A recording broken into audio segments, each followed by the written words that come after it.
Ahojte, ja som niekedy pred časom strašne chcel katanu.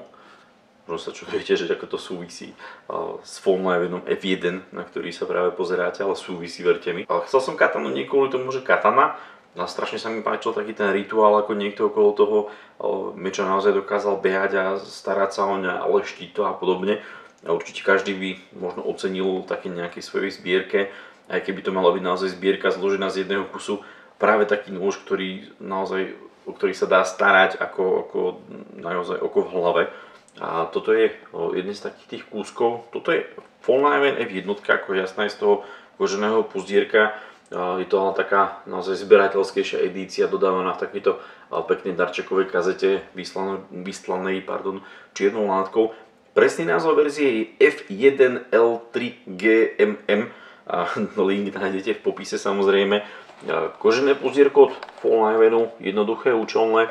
To je zase tá pekná vec na tom, že ten nôž je síce naozaj takého zberateľskejšieho charakteru podľa mňa, ale určite sa nestráti ani v tom praktickom použití. Ak chcete naozaj zaujať alebo chcete naozaj si dopriať taký nejaký exkluzívnejší kúsok na nejaké survivalové aktivity alebo na nejaký bushcraft a podobne, tak určite toto by mohlo byť slušné riešenie. Červená, alebo takáto červeno-hnedá mikarta na rukoveti, keď to zlaté embosované logo, veľmi krásne dotiahnuté, leštené jednotlivé tie prvky a takisto krásne vyleštená záštita, do zrkadla vyleštená čepel.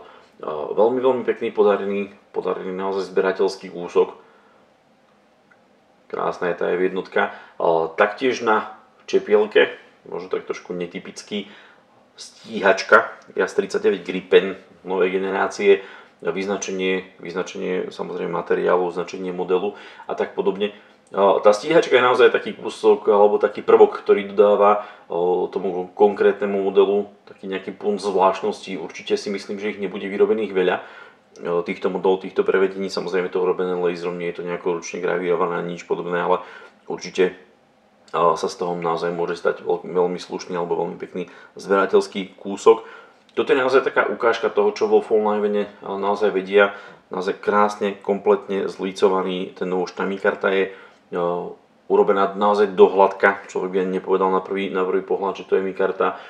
Som si to musel naozaj podrobnejšie pozrieť alebo zbližšie pozrieť, aby som identifikoval ten materiál.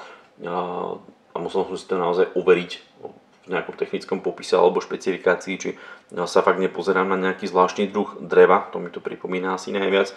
Naozaj veľmi pekný, prepracovaný kúsok a myslím si, že by sa fakt vynímal v každej zbierke. Možno raz uvidíme aj v tej mojej. Ďakujem, ahojte.